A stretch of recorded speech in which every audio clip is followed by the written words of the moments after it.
I think China accounts for globally about 32% of global manufacturing. I think that would be the right number. And a lot of that has happened because over multiple decades, the international business, which is primarily Western-led, has chosen to collaborate with China for mutual benefit.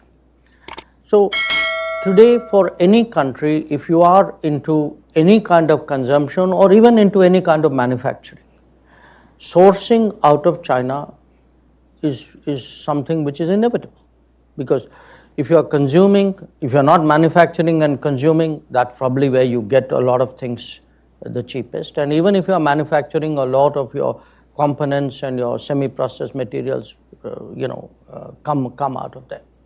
So what happens is that, in a sense, trade with China at one level is almost autonomous of the political or the rest of the relationship, you can say.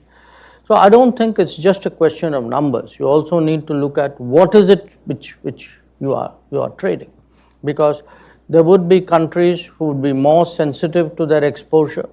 There would be countries who wouldn't care. So I think for us today, because we were earlier on digital, on technology, we are very sensitive to our data flows.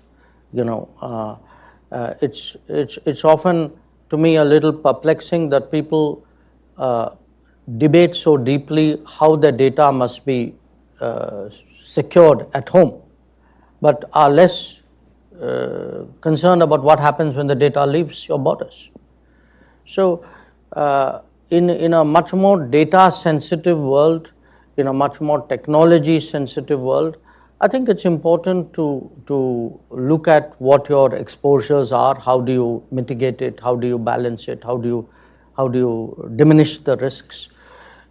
Separately from that, in terms of our own relationship with China, I think it's a long story, but the short version is that we had agreements on how to keep the border peaceful and tranquil, and those agreements were violated by China in 2020. And because we have forward deployments of our militaries, there are resulting tensions. And until those forward deployments are addressed, the tensions would continue. If the tensions continue, it casts a natural shadow over the rest of the relationship. So our relationship hasn't been great for the last 4 years.